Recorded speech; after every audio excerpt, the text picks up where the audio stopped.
이번에도 문제는 또 핀칸티엘이었습니다. 지난 3월 21일 미의회 조사국 CRS는 보고서를 통해 미 해군의 유도미사일 호위함 건조 프로그램이 최대 3년 늦어질 수 있다고 경고했습니다. 해당 호위함을 건조하는 곳은 이탈리아 핀칸티에리가 소유한 위스콘신주 마리네트 조선소. 그런데 진짜 문제는 처음부터 해당 조선소와의 계약이 가격부터 인센티브 조건까지 미국에 불리하게 작성되었다는 것입니다. 납기가 지연될수록 핀칸티에리 조선소는 정부로부터 타내는 금액이 올라가는 기형적 계약인 것인데요. 그러는 와중에 로이터 통신은 최근 유럽금융연합의 자료를 인용 2024년 한 해 핀칸티에리의 수익이 85억 달러, 한화 12조 2천억 원에 이를 것으로 전망하고 있습니다. 즉, 핀칸티에리의 예상 마진율은 무려 6%로 업계 평균치인 2%의 3배를 뛰어넘고 있는데요. 여기에 2023년 기준 핀칸티에리의 수주 잔액은 401억 유로, 60조 원이 넘고 2024년 하반기 수주액만 2023년의 2배인 13조 원을 기록했습니다. 납기는 늦어지고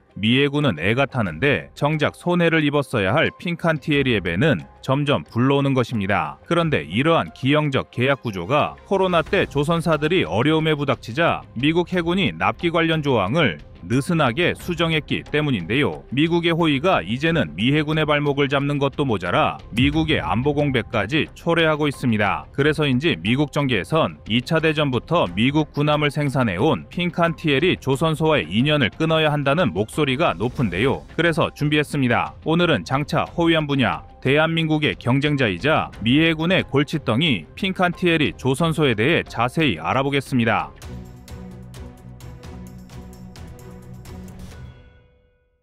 현재 미의회와 갈등을 빚고 있는 핀칸티에리의 유도미사일 호위함의 경우 처음 계약은 호위함을 포함 10척에 최대 12억 달러 규모였는데 납기가 늦어지면서 호위함의 대수는 줄어들고 전체 예산이 올라가는 기현상이 발생하고 있습니다. 그럼에도 핀칸티에리 마그네트 조선소의 입장은 한결같은데요. 미 해군의 세부 설계 변경이 잦아 엔지니어링 비용이 늘었다는 것입니다. 그러나 이것이 말도 안 되는 변명인 것이 핀칸티에리가 미 해군에 납품한 FFG 62급 호위함은 미 해군의 프리기타민 컨스텔레이션급 함정으로 이미 공정이 10수년 전 완성 단계에 이른 전투함입니다. 호라이즌급을 통하여 군함 공동 개발을 해온 프랑스와 이탈리아는 차기 주력 호위함에서도 협력하게 되는데요. 흔히 이탈리아에서 프렘급, 즉 베르가미니급이라 불리는 6,000톤급 호위함을 이탈리아와 프랑스가 공동 개발한 것입니다. 그리고 2020년대 프랑스와 이탈리아 조선사는 각각 자국 해군은 물론 말레이시아, 이집트, 모로코 등에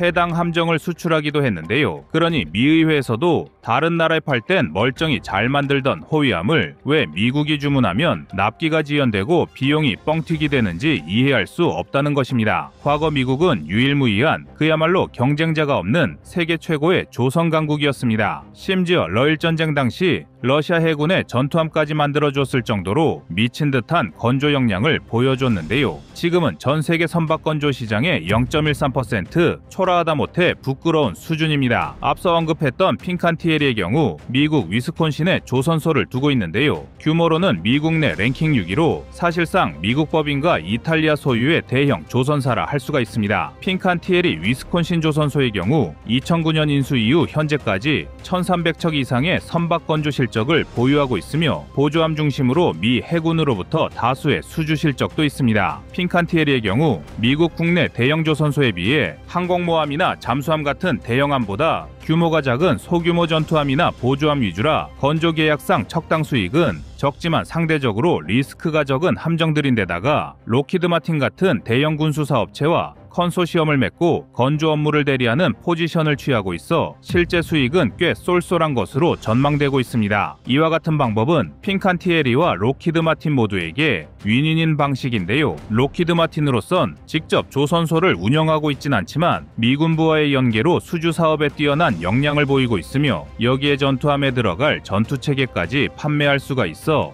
일거양득의 상황입니다. 로키드 마틴이 핀칸티에리 위스콘신 조선소의 지분 투자를 진행한 것도 이런 사연 때문일 것으로 보이는데요. 핀칸티에리 역시 로키드 마틴이 필요한 것이 아무리 위스콘신 조선소가 미국계 자본이 포함된 회사라고는 하나 핀칸티에리는 엄연히 이탈리아 기반의 조선사입니다. 때문에 주구장창 미국 정부가 외치는 바이 아메리카 정책에 맞춰주기 위해선 록히드 마틴이라는 미국의 거물급 파트너가 필요한 것인데요. 이는 현재 수리와 유지 정비 전문 사업에 머무르며 기회를 엿보고 있는 대한민국 조선업계가 주목할 부분입니다. 아무리 한화가 미국 국내 조선소를 인수했다고는 하나 이 정도 동맹 관계 없이 홀로 도전할 경우 텃세가 심한 미국 시장에서 실패할 확률이 높다는 것입니다. 그러나 여전히 미국의 함정 생산 능력은 중국에 대응하기는커녕 현상 유지도 어려운 상황. 스톡홀름 국제평화연구소와 미 국방부에 따르면 국가별 함정수는 2000년까지만 해도 미국이 318척, 중국이 110척으로 미국이 압도적으로 앞섰지만 2020년엔 293척의 미국에 비해 중국은 350척으로 앞지르기 시작했고 2024년엔 미국이 4척이 증가한 297척을 기록한 반면 중국은 20척이 늘어난 370척으로 격차가 더 벌어졌습니다. 이제 미국이 특단의 조처를 하지 않는다면 2030년엔 중국이 120대에서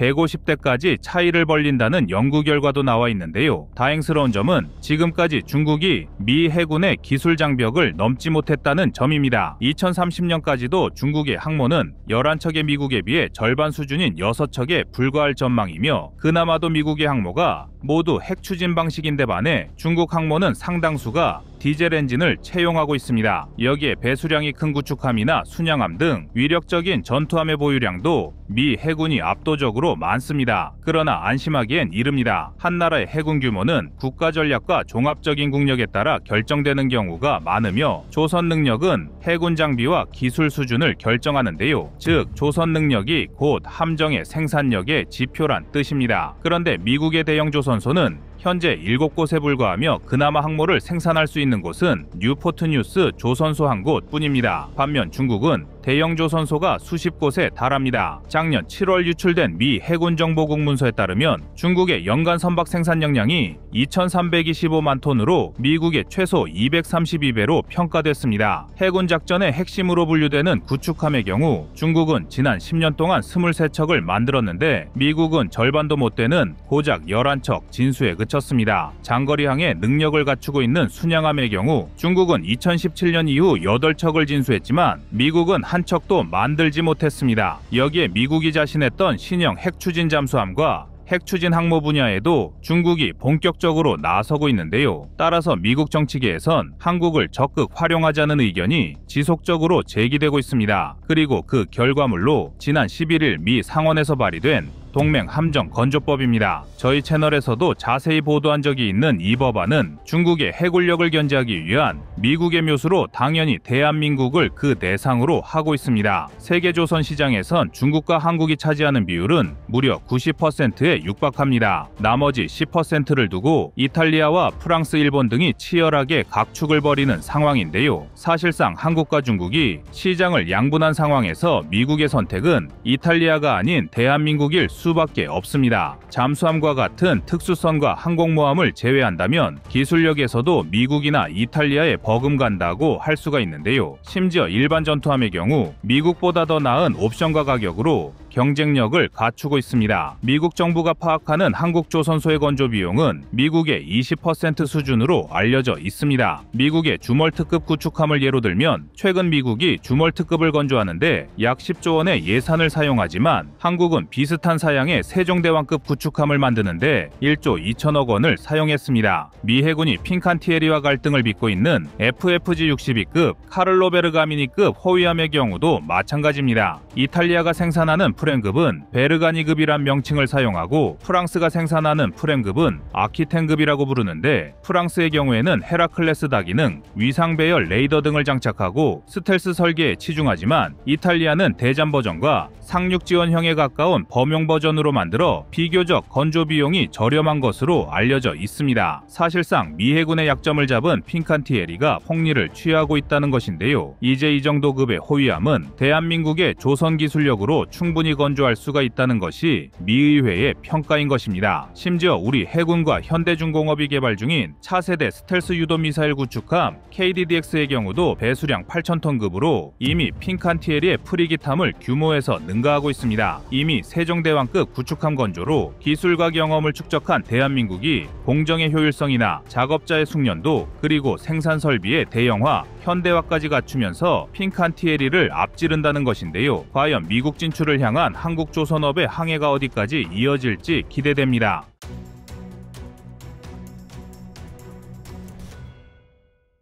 다음은 25년 3월 28일 영국 핵잠 실체 영상입니다. 대한민국의 3,000톤급 잠수함 장보고3 배치원과 배치2 사업이 종료되었습니다. 이에 따라 차기 프로젝트인 배치3에 대한 제안이 한창 거론되고 있는데요. 과연 4,000톤급으로 체급을 키운 차기 잠수함이 원자력 추진 방식으로 건조될 것이냐에 대한 논란과 관심이 뜨거워지고 있습니다. 미국 정계의 분위기도 과거와 많이 달라졌는데요. 트럼프 행정부의 주요 인사들이 한국이 핵잠수함을 갖지 못할 이유가 없다라는 논조를 유지하는 가운데 세뮤얼 퍼파로 미인도 태평양 사령관은 지난해 7월 림팩 훈련 인터뷰에서 한국에 대한 믿음이 생긴다면 추후 핵잠수함 도입을 추진해 볼 수 있을 것이라고 강조했습니다. 물론 모든 것이 미국의 립서비스일 가능성도 큽니다. 전술했지만 미국은 영국을 제외하곤 핵잠수함 기술을 이전해준 사례가 전혀 없으며 입안에 혀처럼 구는 일본과 캐나다, 호주에도 핵잠수함 관련 기술을 공유한 전력이 없습니다.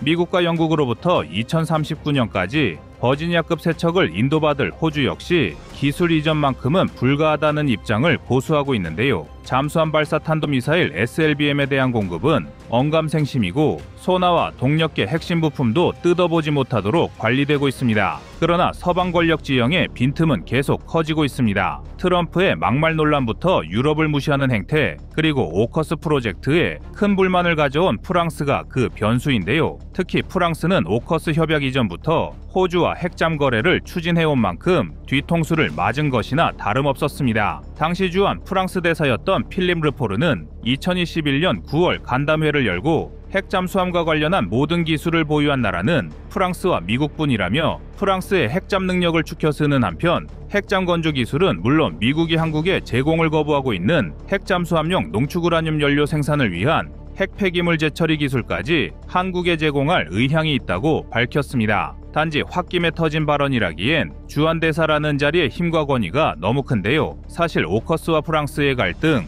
미국의 이기주의, 영국의 무능이 대한민국의 기회로 다가온 것입니다. 지난 3월 20일 영국 컴브리아주 베로인퍼니스에 위치한 BAE 시스템즈의 잠수함 조선소에서는 드레드노트급 잠수함의 용골식이 진행되었습니다. 영국 유일의 핵잠 건조 능력을 보유했다는 이 조선소는 영국 총리와 국방장관이 참석한 가운데 행사를 진행했는데요. BAE는 영국 해군과 총 4척의 드레드노트급 잠수함 계약을 맺었는데 대외적으로는 순조롭게 진행되는 듯 보이지만 실상은 전혀 달랐습니다. 이미 이 계약은 2016년부터 진행 중인 사업으로 설계는 2019년에 완료되었으며 2022년엔 납품 단계로 전환되었는데 여전히 큰 진척 없이 답보 상태인 것입니다. 더구나 작년 말엔 조선소 화재로 또 한 번 작업이 연기되기도 했는데요. 사건 사고가 끊이질 않는 영국 핵잠수함에 이어 생산 기반 시설의 노후화까지 드레드노트급의 발목을 잡고 있습니다. 반면 객관적으로 봤을 때 프랑스의 핵잠 기술력은 미국 다음이며